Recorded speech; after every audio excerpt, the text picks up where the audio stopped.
اللہ کے نبی صلی اللہ علیہ وسلم نے مدینہ شریف میں بنا بارش بنا خوف جو ہے نمازوں کو جمع کیا، لیکن ہماری جو فقہ حنفی ہے اس کے اندر اس چیز کی اجازت نہیں دی جاتی. تو اس حدیث سے تو یہ بھی ثابت ہو رہا ہے کہ بارش اور خوف کی حالت میں تو ویسے ہی جمع کر سکتے ہیں، لیکن اللہ کے نبی نے اس کے بغیر بھی کی. تو اس کے بارے میں کچھ بتائیں. اصل میں یہ جو آج کل کے اسکالرز ہیں نا، جو ہر وقت فقہ حنفی کے پیچھے پڑے رہتے ہیں، یہ حیرت اس پر ہوتی ہے کہ یہ جس حدیث سے استدلال کر رہے ہوتے ہیں نا، اس حدیث میں ہی ان کی مخالفت ہو رہی ہوتی ہے. ٹھیک ہے نا، یعنی ان کا تفقع کا عالم یہ ہوتا ہے. یہ جو بخاری مسلم کی حدیث ہے یا ابو داؤد کی صحیح حدیث ہے کہ نبی صلی اللہ علیہ وسلم نے بغیر کسی بارش کے، بغیر کسی عذر کے 2 نمازیں اکٹھی پڑھی ہیں، اس میں یہ کہاں لکھا ہوا ہے حدیث میں کہ آپ صلی اللہ علیہ وسلم نے ایک نماز کو قضا کر کے دوسری نماز کے وقت میں پڑھا ہے، یعنی ظہر کو عصر کے وقت میں پڑھا ہے یا عصر کو ظہر کے وقت. یہ کہاں ہے؟ جمع کرنے کا مطلب، جیسے عبداللہ بن عمر رضی اللہ تعالیٰ عنہ سے صحیح حدیث سے یہ بات ثابت ہے، صحیح سند سے.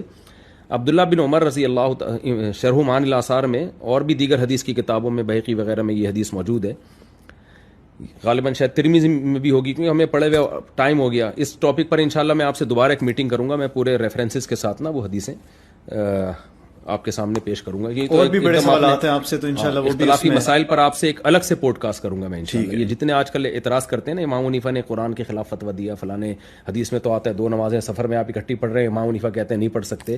تو ان بیچاروں کو، اکثر اعتراض کرنے والوں کو، نہ ابو حنیفہ کا پتہ ہوتا ہے کہ انہوں نے کیا کہا ہے، اور نہ حدیث کا مطلب پتہ ہوتا ہے. تو یہ جو حدیث میں آتا ہے 2 نمازیں اکٹھی پڑھی ہیں، اس میں قطعاً یہ نہیں ہے کہ نمازیں قضا کر کے پڑھی ہیں، کیونکہ اگر ہم اس کا یہ مطلب لے لینا کہ ایک نماز کو دوسرے وقت میں داخل کیا ہے، تو قرآن کی جو آیتیں ہیں، جگہ جگہ قرآن کہہ رہا ہے کہ والذین هم علی صلواتہم یحافظون، ایمان والوں کی علامت یہ ہے سب سے پہلی کہ وہ تو عقیدہ توحید کے بعد سب سے بڑی علامت ہے، نمازوں کی حفاظت کرتے ہیں. وہ حفاظت کا مطلب کیا ہے؟ اپنے ٹائم پہ پڑھتے ہیں. اور نمازوں کے ٹائم حدیث جبریل میں بیان کر دیے گئے ہیں، بخاری مسلم کی متفق علیہ صحیح حدیث ہے کہ جبریل علیہ السلام آئے اور ہر نماز کا آپ نے نبی صلی اللہ علیہ وسلم کو وقت بتایا، یہ نماز کا یہاں سے لے کے یہاں تک، یہ نماز کا ٹائم یہاں سے لے کے یہاں تک. تو اس حدیث کو اور قرآن کی اس آیت کو ملائیں، ان الصلاۃ کانت علی المؤمنین کتابا موقوتا، کہ نماز مومنین پر مقررہ اوقات میں فرض ہے.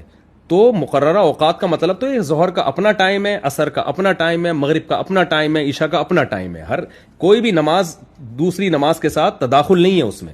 قرآن سے بھی پتہ چل رہا ہے، حدیث سے بھی پتہ چل رہا ہے.